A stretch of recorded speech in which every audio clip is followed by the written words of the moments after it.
या 15 ऑगस्ट पासून जुनं रेशन कार्ड आता बंद होणार आहे।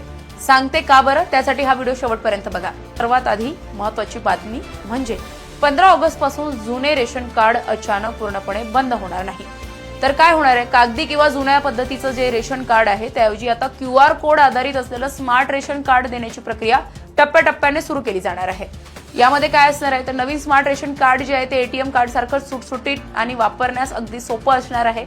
आणखी महत्त्वाचं म्हणजे पात्र लाभार्थ्यांना हे स्मार्ट रेशन कार्ड अगदी मोफत दिलं जाणार आहे। मात्र तुमचं जुनं रेशन कार्ड लगेच रद्द होणार नाही। नवीन स्मार्ट कार्ड मिळेपर्यंत जुनं कार्ड वापरता येणार आहे। इथे नोट करू घ्या, पण इथे एक अत्यंत महत्त्वाची बाब ही आहे की eKYC पूर्ण आहे का। ज्या लाभार्थ्यांची eKYC म्हणजेच ती प्रक्रिया पूर्ण झालेली नाही त्यांच्या रेशन कार्ड मधील नावे कमी केली जाण्याची शक्यता आहे।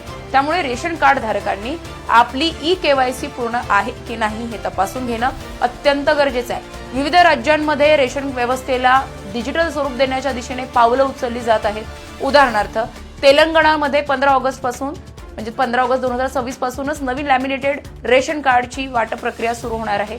म्हणूनच 15 ऑगस्ट पासून जुने रेशन कार्ड बंद होणार असा सरसकट अर्थ घेऊ नका। नवीन स्मार्ट कार्ड मिळेपर्यंत जुने कार्ड सुरक्षित ठेवा। सर्वात महत्त्वाचं तुमची eKYC पूर्ण आहे की नाही हे नक्की तपासा।